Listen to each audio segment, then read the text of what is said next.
आपलं एक दिवसाचे पक्षी तयार होतात त्याच्यामध्ये. तर याच्यामध्ये आपण कावेरी अंडी लावतो, जशी ऑर्डर असेल तशी. आता आपण सगळं कुक्कुट विकास गटाची स्थापना म्हणजे शासकीय जो प्रोजेक्ट आहे तर तो भागीदारी तत्वावरती 3 वर्षासाठी केलेला आहे. याच्यामध्ये त्यांचं टेंडर घेतलेलं आहे आपण. तर याच्यामध्ये जशी ग्राहकांची आपल्याला मागणी असेल पक्ष्यांची तर त्या पद्धतीने आपण अंडी लावून त्यांना पक्षी देतो. एक दिवसाचे 18 दिवस लागतात या मशीनमध्ये पक्षी तयार व्हायला. एक वेळी 5000 अंडी लावली तर त्याच्यामध्ये आपल्याला 4000 ते 4200 पक्षी यामध्ये तयार होतात. म्हणजे 70 ते 80% आपल्याला रिझल्ट या मशीनमधून. खर्च किती येतो, विक्री केवढ्याला करता? आता आपण ह्याच्यावर अंडर घेतो 11 रुपयाला इलेक्ट्रिसिटी, त्यानंतर वॅक्सिनेशन पडतं 12-12.5 रुपये प्रति पक्षाला खर्च येतो. आणि मार्केटमध्ये आपण याची विक्री 22 ते 20 रुपयापर्यंत करतो. तसं आपण किरकोळला 20 रुपयानेच पक्षी देतो. मार्जिन किती राहतं? हां, शिल्लक किती राहतं? शिल्लक आता 5000 अंडी लावल्यानंतर आपण ते जो खर्च येतो तर ते प्रति बॅचला खर्च 7600 रुपये येतो आपल्याला तो खर्च. हे युनिट कोणाचं आहे? युनिट आपलं स्वतःच आहे. भागीदार कोण नाही? भागीदार कोण नाही, स्वतःच आहे. किती खर्च आला? टोटल सगळा खर्च 6,75,000 रुपये आला आपल्याला. काय कुठे लोन काढलं का? हो, लोन केलेलं 4 वर्ष झाले. फक्त पिल्लं तयार करून विक्री करता का कोंबड्या पण पाळल्या? नाही, कोंबड्या पण पाळलेल्या आहे किती आपण. पक्षी? अंड्यावरील पक्षी 500 आणि चिकन व्यवसायासाठी 1200 पक्ष्यांची बॅच वापरतो. इथे काय बनवता? इथं आता आपण एक दिवसाचे पक्षी ज्यावेळेस मशीनमधून बाहेर काढतो त्यावेळेस इथं 15 दिवस आपण पक्षी ठेवतो. तर 7व्या दिवशी लासोटा वॅक्सिन, 12व्या दिवशी गंभीर वॅक्सिन आणि 25व्या दिवशी चोच कटिंग करून आपण पोल्ट्रीमध्ये पक्षी शिफ्ट करतो. तर ज्यावेळेस पक्षी तयार होतो त्यावेळेस त्याच्या पोटामध्ये जो बिल राहतो तर 2 वॅट प्रति वॅट त्याला उष्णता द्यावी लागते. तर त्यासाठी इथं ब्रूडिंग युनिट बनवलेले आहे आपण. इथे किती दिवस पक्षी ठेवावे लागतात? इथं 15 दिवस ठेवतो आपण. इथं 1100 पक्षी राहतात 15 दिवस. त्यांना कुठला आजार वगैरे असं काही नाही, आजार वगैरे काही नाही, कुठल्याही प्रकारचं नाही. आपल्याला जर ते जे त्यांना हे द्यायचं आहे उष्णता द्यायची ती जर उष्णता भेटली नाही तर पक्ष्याची मरतूक सुरू होते. आणि ज्यावेळेस नवीन फार्मर याच्यामध्ये उतरतो तर 5 ते 8% मर होते. आणि ज्यावेळेस पूर्णपणे अभ्यास करून ज्यावेळेस माणूस याच्यामध्ये उतरतो तर 2% मर होते. हा व्यवसाय सुरू करण्याचा परवाना काढलाय? हो, परवाना काढलेला आहे आपण. ग्रामपंचायतीचा व्यवसाय हरकत दाखला घेतलेला आहे आणि पंचायत समिती पशुसंवर्धन विभाग आहे त्यांचा सुद्धा दाखला घेतलेला आहे. याला काही शासनाचं अनुदान वगैरे? हो, शासकीय अनुदान आहे ना. याच्यामध्ये सगळं कुक्कुट विकास गटाची स्थापना करून आपण त्यांच्यासोबत 3 वर्षाचं टेंडर घेतलेलं आहे आपल्या पशुसंवर्धन विभागाचा. त्यामुळे आपल्या जुन्नर तालुक्यात जर कोणाला पक्षी लागत असेल पशुसंवर्धनाचं जे टेंडर निघतं 100 पक्षी लागतात किंवा त्यांना जे आदिवासी भागामध्ये प्रोजेक्ट निघतो का 100 पक्ष्यांसाठी अनुदान तर आपण इथून ते पक्षी त्यांना देतो. आता कुठल्याही प्रकारचं अनुदान सुटलेलं नाही अजून, त्याच्यामुळे काही पंचायत समितीची कुठलीही ऑर्डर नाही अजून. ऑर्डर आल्यानंतर भविष्यात तुमच्या व्यवसायाला अनुदान मिळालं का नाही? हो, व्यवसायाला अनुदान भेटलेलं. किती मिळालं? 5,13,750 रुपये भेटले. प्रत्यक्षात तुमचे पैसे किती गेले? 10,27,550 रुपये. म्हणजे 50% त्यांचे भेटलेले, 50% आपली गुंतवणूक होती. एकूण खर्च किती आला? टोटल सगळा खर्च 14 लाख रुपये आलेला आहे. 10 लाख ते शासनाकडून मिळाले? 5,13,000 शासनाकडून भेटले. तुम्हाला फक्त खर्च कमी आला? नाही, खर्च उलट जास्त आला. त्यांचं फक्त हॅचिंग युनिटला आपल्याला हे भेटले आणि 500 पक्षी अंड्यावरील प्रोजेक्टसाठी त्यांचे 5,13,000 रुपये भेटले. चिकनचा जो आपण व्यवसाय चालवतो 1200 कोंबड्यांसाठी तो आपला वैयक्तिक चालवलेला आहे आपण. चिकन कसं किलो विक्री करता? चिकन आपण 250 रुपयाला 1200 ग्रॅमची कोंबडी आपल्याला मार्केटमध्ये आणायची. आपण त्याचा अनुभव घेतलेला मार्केटमध्ये, ग्राहकांचा प्रतिसाद सुद्धा भरपूर आहे. तर आता 1200 ग्रॅम आहे कसं कन्फर्म? ज्यावेळेस आपण 60 दिवसाचा पक्षी तयार करतो त्यावेळेस आपण डायरेक्ट वजन करून त्यांना पक्षी दाखवतो. म्हणजे ग्राहक आल्यानंतर ते पोल्ट्रीतून पक्षी निवडतात. 1100 ग्रॅम 1200 ग्रॅमचा पक्षी देतो आपण. नारायणगाव मार्केटमध्ये असं किंवा आजूबाजूच्या मार्केटमध्ये गावरान पक्षी हा 300 रुपये किलो भेटतो. पण आपल्याकडे सरासरी 1100 ते 1200 ग्रॅमचा पक्षी आपण 250 रुपयाला कटिंग करून नारायणगाव किंवा नारायणगाव पंचकृषीमध्ये विक्री करतो. बाहेर गावठी कोंबडी कशी किलो मिळते? 300 रुपये किलो चिकन मिळतं. 300 रुपये किलो. आणि आपण 1200 ग्रॅमची कोंबडी 250 रुपयामध्ये. 1200 ग्रॅमची कोंबडी त्याचं चिकन किती होणार? त्याचं 900 ते 950 ग्रॅम चिकन पडतं. केवढ्याला पडतं? कापून म्हणजे आपण जिवंत कोंबडी देतो. नाही, समजा त्याचं कापली 900 ग्रॅम त्याचं मटन नाही, आपण डायरेक्ट कोंबडीच्या हिशोबाने देतो. म्हणजे जी 1200 ग्रॅमची कोंबडी आहे ना. आपण दोन्ही मधला फरक सांगू. 300 रुपये चिकन 1 किलोचे. हा, 1 किलो म्हणजे जिवंत कोंबडी. जिवंत कोंबडी मार्केटमध्ये 300 रुपये किलो आहे. तर आपण जी 1200 ग्रॅमची कोंबडी 250 रुपयाला विकतोय. तुमच्याकडे स्वस्त आहे? स्वस्त आहे आपल्याकडे. आणि चिकन कसं किलो आहे मार्केटमध्ये सध्या? आता बॉयलर चिकन 240 रुपये किलो आहे आणि गावरान 320 रुपये किलो आहे. म्हणजे तुमचा पर्याय लोकांसाठी फायद्याचा आहे. हा, आपण पॅकिंग करून या पिशवीमध्ये देतो. एक अंडे केवढ्याला विक्री करतो? 9 रुपये होलसेलला. 9 रुपये? हो. गिराईक नारायणगावमध्ये जशी ऑर्डर असेल ग्राहकांची त्या पद्धतीने सेल होतो भरपूर. हो, भरपूर. उलट अंडी कमी पडतात.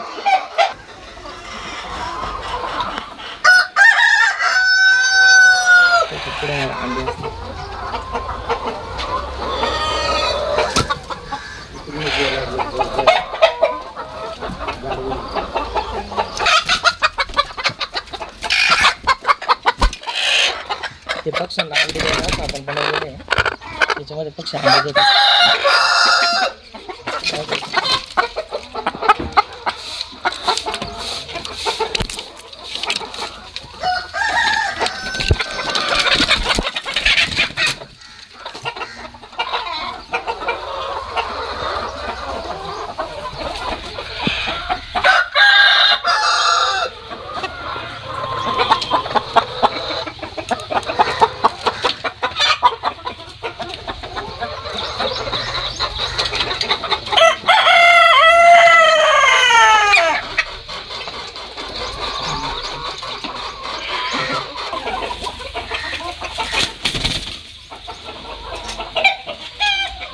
ऐका ना, तुम्ही तिकडून इकडे चालत या.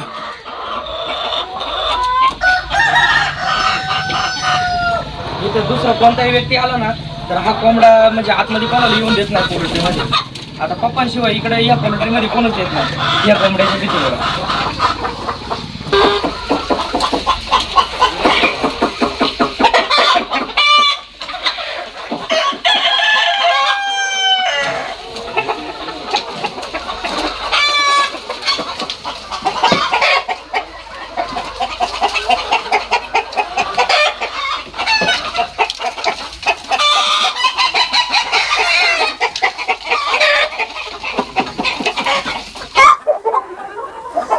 आता आपण इथं गावरान पक्षी 500 पक्षी आपण अंड्यावरती ठेवलेले.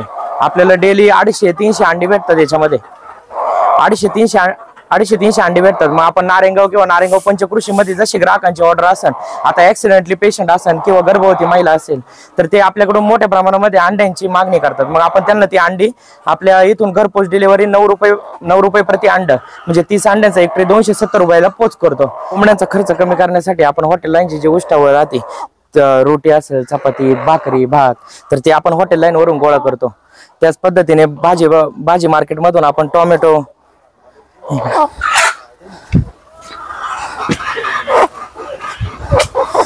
त्याचप्रमाणे भाजी मार्केटला जे टोमॅटो वगैरे राहतात, कोबी, गाजर, त्या पद्धतीने आपण इकडे कोंबड्यांना आणून ते खायला देतो. जेणेकरून आपण ज्या पद्धतीने आता मी गोदरेजचं फीड घालतो पक्ष्यांना ते 30 रुपये किलो आहे आणि भाजीपाला आपण आणतो तो 8 रुपये 10 रुपये किलो राहतो. तर खाद्यावरचा खर्च कमी केला तर अंड्याच्या व्यवसायामध्ये आपल्याला उत्पन्न भेटू शकतं. या हिशोबाने आपण प्रति किलो मागं ज्यावेळेस भाजीपाला आणतो त्यावेळेस खाद्याच्या कॉस्टिंगनुसार 22 रुपये प्रति किलो मागं आपले वाचतात. आता भविष्यामध्ये आपला नवीन प्रोजेक्ट असा चाललाय का ज्यावेळेस लाकडाच्या घाण्यावरती आपण चिकन कापतो किंवा चिकन आणतो तर त्या चिकनला लाकडाचा घाणा लागू शकतो. तर आपण त्याच्यामध्ये काळजी अशी घेतलेली आहे का पुण्यावरनं रबर पॅड आणलेले आहे कोंबडी कापण्यासाठी. तर याच्यावरती कोणत्याही प्रकारचे त्यांना म्हणजे लाकडाचा घाणा किंवा कोणती घाण लागणार नाही चिकन कापल्यावरती, याची आपण काळजी घेतलेली आहे. तर भविष्यामध्ये आता आपण बॉयलर घ्यायला गेलो नारायणगावमध्ये तर 240 रुपये किलो आहे आणि गावरान जिवंत 300 रुपये किलो आहे. तर आपला असा प्रोजेक्टचा नियम चाललेला आहे का 1200 ग्रॅमची कोंबडी मार्केटमध्ये 250 रुपयाला कटिंग करून घरपोच होम डिलिव्हरी द्यायची. तुमच्याकडे आता किती कोंबड्या आहेत? आता आपल्याकडे 500 अंड्यावरील पक्षी आहे आणि आपण आता जे ब्रुडिंग युनिट बघितलं तर त्याच्यामध्ये परवा 1100 पक्षी 1 डे चिक्स येणार आहेत. ते चिकन साठी आपण भविष्यामध्ये विक्रीसाठी. एकूण 500 पक्षी अंड्यावरील. कोंबडे किती आणि कोंबडे किती? त्याच्यामध्ये कोंबडे 35 आहे आणि 475 कोंबडी आहे. एखाद्याला जर गावठी कोंबडी हवी असेल अंड्यावर आलेली तर तुम्ही केवढ्याला? तर आपण गावठी अंड्यावरील कोंबडी 300 रुपयाला आणि कोंबडा 500 रुपयाला विक्री करतो. 300 रुपये? हा, फिक्स रेट. किती किलोची वगैरे असं काय? किलोची वगैरे काय नाही त्याच्यामध्ये. कोंबडीला लाईफ किती असते, किती वर्षाची? कोंबडीला साधारणतः अंड्यासाठी आपण 14 महिने म्हणजे तिचा म्हणजे अंडी देऊ शकते ती. आणि गावठी कोंबडीची अंडी सरासरीचा रेशो हा 160चा आहे. 160 ते 180 अंडी आपल्याला प्रति कोंबडी मागे भेटते. कोंबडी अंड्यावर आल्यावर 14 महिने अंडे देते? हा, 14 महिने अंडी देते. 14 महिन्यानंतर कमी अंडी भेटतात म्हणजे महिन्याला 10च अंडी भेटू शकतात किंवा 15. काही वेळेस अंडी नाही भेटते तर त्यावेळेस तो पक्षी आपण बाजारामध्ये विक्रीसाठी काढतो. कोंबडीचं लाईफ किती वर्ष? कोंबडीचं लाईफ 16 महिने. 16 महिने म्हणजे नंतर ती जगते तशी. अंड्यासाठी 16 महिने आणि कटिंगला ज्यावेळेस आपण पक्षी काढतो त्यावेळेस 1 डे चिक 60 महिन्यामध्ये 1200 ग्रॅमची साईज आपल्याला भेटते. त्यानंतर आपण तो किती महिन्याचे? आता हे पक्षी आपले 6 महिन्याचे. 6 महिन्याचे अजून किती महिने चालतील? अजून 10 महिने चालतील ते पक्षी. एखाद्याला नवीनच अशी तलंग पाहिजे असेल तर तलंग आपण ऑर्डरनुसार तयार करून देतो या ठिकाणी. किती दिवसाची? 30 दिवसाची. ती पक्षी आपण देतो 150 रुपयाला. 150 रुपये. 150 रुपयाला. त्याच्यामध्ये त्या सर्व वॅक्सिनेशन करून चोच कटिंग करून पक्षी ही जी पोल्ट्री आपली इथं आपण जे ब्रुडिंग युनिट बघितलं. चोच कटिंग करता म्हणजे नेमकं काय करता? चोच कटिंग करता म्हणजे पक्षीची चोच जरा जाळावं लागते, कारण कोंबडे काय झालं, कोंबडे मोठे झाले का ते कोंबडीचे केस काढण्याचा प्रयत्न करतात. मग केस काढल्यानंतर कोंबडीला विजा होते, त्याच्यानंतर पक्षी मारण्याची शक्यता राहते. त्याच्यामुळे 25व्या दिवशी आपण चोच कटिंग करतो. चोच बोथट करतो. हा, चोच बोथट करतो. बरोबर. व्यवसाय परवडतो का? हा, व्यवसाय परवडतो. आता व्यवसाय परवडण्याचं म्हणजे आपण ज्यावेळेस कटिंगसाठी पक्षी टाकतो मुंबई सारख्या ठिकाणी जे व्यापारी असतात, तर ते व्यापारी आपल्याकडून ज्यावेळेस पक्षी आपण तयार करतो 1 डे चिक्स पासून तर 60 दिवसापर्यंत पक्षीची साईज आपल्याला कोंबडीची साईज भेटते 1000-1100 ग्रॅम आणि कोंबड्याची साईज भेटते 1200-1300 ग्रॅम. तर तो पक्षी आपण तयार करण्यासाठी आपल्याला 125 रुपये खर्च येतो सगळी फीड कॉस्टिंग वगैरे सगळं मेडिसिन वगैरे पकडून. आणि बाजारामध्ये आपण त्याची विक्री 160 रुपये किलोनी करतो. कुठला आजार वगैरे कोंबड्यांना? कोंबड्यांना आजार आता आपल्या कोरोनाच्या वेळेस आजार आलेला पक्ष्यांना, तर मानमोडीचा प्रकार झालेला. बर्ड फ्लू गावरानला नव्हता झाला, तर तो बॉयलरलाच झालेला. यांना मानमोडीचा प्रकार आलेला फक्त एकदा. तर त्याच्यानंतर अजून 3 वर्ष कोणताही आजार नाही. किंवा आता तुम्ही इथं बघू शकता आपला गावात सिटी सर्वेला प्रोजेक्ट आहे. आपण ग्रामपंचायतीचा न हरकत वगैरे सगळं दाखला घेतलेला आहे किंवा पंचायत समितीचा दाखला असेल. इथं कुठल्याही प्रकारचा वास नाही. तसं बॉयलरचं जर आपण बघितलं तर भरपूर प्रमाणात वास येतो. तसं गावरानचा इथं कुठल्याही प्रकारचा वास येणार नाही याची आपण सगळी काळजी घेतलेली आहे. म्हणजे शक्यतो आमच्या गावात सुद्धा अजून भरपूर लोकांना माहित नाही का इथं आपली पोल्ट्री म्हणून. म्हणजे अशी आपण काळजी घेतलेली या ठिकाणी. व्यवसायाचं किती वर्ष? आता हे आपलं व्यवसायाचं 6वं वर्ष आहे. 2018ला आपण दत्त जयंतीला चालू केलेला व्यवसाय. वर्षाला उत्पन्न 4.5 लाख रुपयापर्यंत भेटतं आपल्याला खर्च जाऊन. जागा आमच्याच मालकीची, वडिलांच्या नावावरती. आणि आपण या व्यवसायाचा आयकर पण भरतोय, म्हणजे 4 वर्षाचा आयटी. तर तरुण शेतकऱ्यांना काय आव्हान कराल? तरुण शेतकऱ्यांनी हेच आव्हान करेल की या व्यवसायामध्ये उत्पन्न पण भेटतंय. आणि दुसरी गोष्ट म्हणजे जेवढा आपण खर्च कमी करू तेवढं उत्पन्न आपल्याला भेटतंय. आता मी खर्च कमी करण्यासाठी ज्यावेळेस पक्षी म्हणजे आपण 500 पक्षी अंड्यावरती सांभाळलेत, 250-300 अंडे भेटतात. तर 200 पक्षी अंडे देतात का नाही असा आपल्याला प्रश्न राहतो. पण ते अंडे भेटतात, पण दिवसाआड अंडे भेटतं. कारण कोंबडीचा अंडे द्यायचा रेशो वार्षिक 160 आहे. म्हणजे 365 दिवसामध्ये आपल्याला 160च अंडे भेटतात. तर त्यासाठी आपल्याला खर्च कमी करण्यासाठी मी नारायणगाव मार्केटमधून भाजीपाला आणतो. जे कोंबड्यांना खाद्य घालतो आपण ते 30 रुपये किलोचं घालतो. आणि भाजीपाला ज्यावेळेस आणतो तेव्हा तो 8 ते 10 रुपये किलो राहतो. म्हणजे प्रति पक्षाच्या किलो मागे 22 रुपये मी खाद्याची बचत करतो. आता मला प्रति अंड्याला खर्च 2 रुपये युनिट येतो. म्हणजे 500 पक्ष्यांना डेलीचा माझा खर्च 1000 रुपये. आणि त्याच्यामध्ये अंडी ज्यावेळेस आपल्याला भेटतात तर ते 300 सरासरी अंडी भेटतात. सध्या तर अंड्यांची विक्री किती होते संख्या? 250 ते 250 पर्यंत अंड्यांची विक्री होते आपली. म्हणजे एक अंडा आपण 9 रुपयाला देतो. म्हणजे दिवसाला जे आपली अंडी जातात ती साधारणतः 300 अंडी जातात. गिराईक भरपूर आहे. अंडी कमी पडतात आहे. त्याच्यामुळे मी आता नवीन प्रोजेक्ट मध्ये पुन्हा इथं 500 पक्ष्यांची ऑर्डर दिलेली आहे. जेणेकरून आता मशीनचं मेंटेनन्सचं काम चालू असल्यामुळे 500 पक्ष्यांची ऑर्डर आपल्या आंतरवली नेवासा अंकुश कानडे प्रोजेक्ट आहे. तर तिथून मी पक्षी बुकिंग करून इथे टाकणार आहेत. तुमचं काही युनिट आहे पक्षी बाहेर ना काढणार?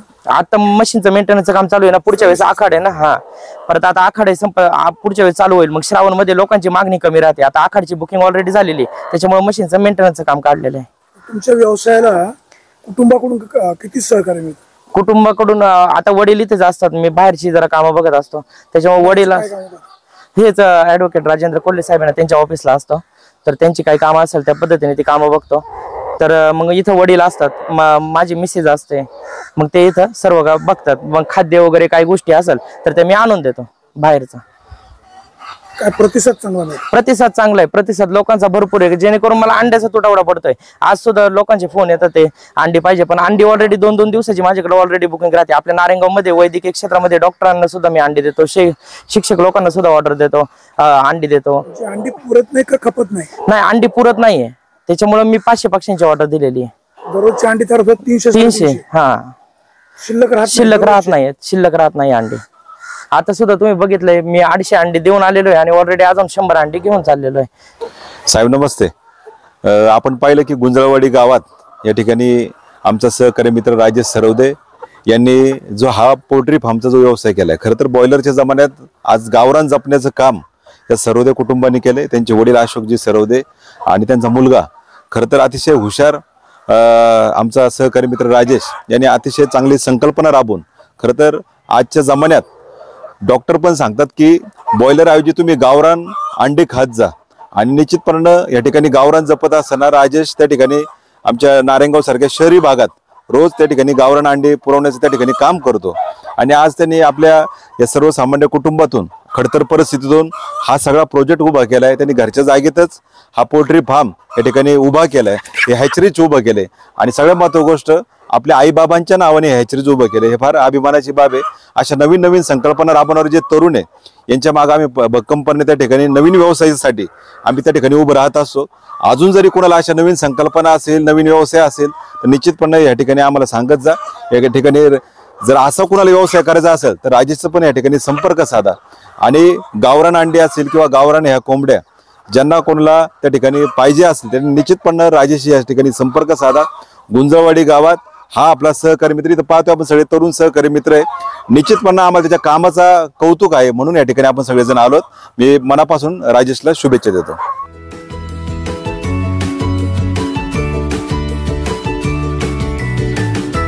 बातम्या शेतीच्या, बातम्या मातीच्या, बातम्या अन्यायाच्या, गुन्हेगारीच्या,